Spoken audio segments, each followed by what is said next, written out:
This week on Dog-Eared, we salute the Starlight Children's Foundation, you tell us about science and art, and we share a tip of the week for making rockets.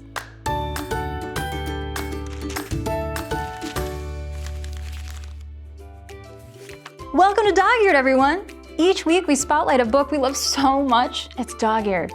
Today, in honor of the Starlight Children's Foundation, our very special theme is actually two themes in one, science and art. Whoa, whoa, whoa. Let's pump the brakes a second. Science and art? Isn't there a problem, Barry? Yes, Vanessa. Look, lots of things go together. Sherlock and Watson, cowboy hats and horses, peanut butter and pickles, but not science and art. Oh, really? You ever heard of anybody named Leonardo da Vinci? Shh, of course. He was in that Titanic movie. No, Barry. He was a famous scientist, inventor, and artist.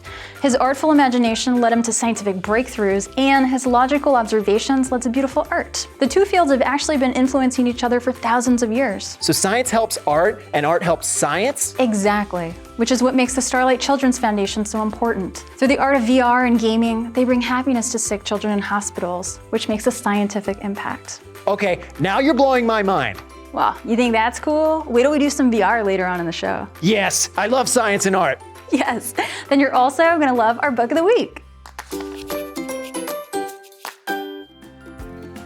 Our dog-eared book of the week is Rocket to the Moon by Don Brown. In the spirit of experimentation, I tried something new, a graphic novel. This book highlights 3 rocket scientists who were inspired by Jules Verne's book, From the Earth to the Moon. It's told from the point of view of Rodman Law, a real daredevil who did movie stunts. He keeps the read conversational and light, so it's perfect for fans of the Nathan Hale series. It also has dynamic watercolor illustrations. There's pooping in space. Pooping? And an explosion in the first 6 pages. And it has details that don't always make the history books, like how only men were allowed to be astronauts, which is lame.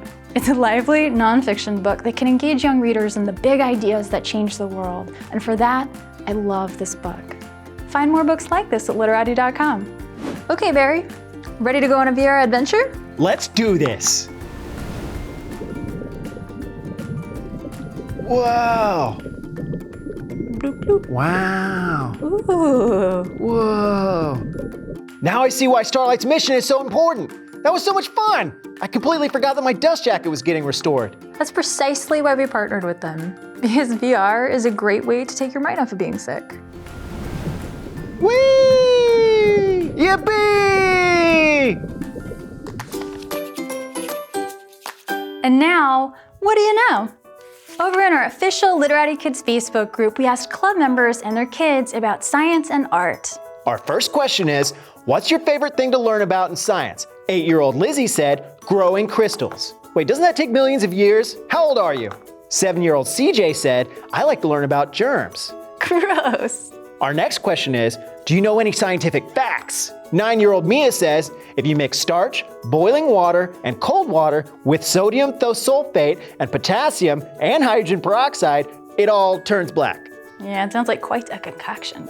5-year-old Alice says, I know how to make bath bombs with my mom. So much fun. 8-year-old Lizzie says, no. Oh yes, you can put a Skittle in water and it can make watercolors. Or you can just eat all of them at once. What do you know about art and science?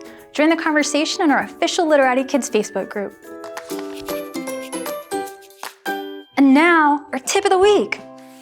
We all know that reading is its own reward, but some days we need a little extra motivation. There are a number of ways to reward your young reader for finishing a great story. Some parents might use a little snack, others might use enormous amounts of praise. When I finish a book, I get candy. One of the ways that you can reward them is by doing something that directly relates to the book that they just finished, like a science and art activity. So for example, when you're finished reading Rocket to the Moon, you can build balloon rockets together.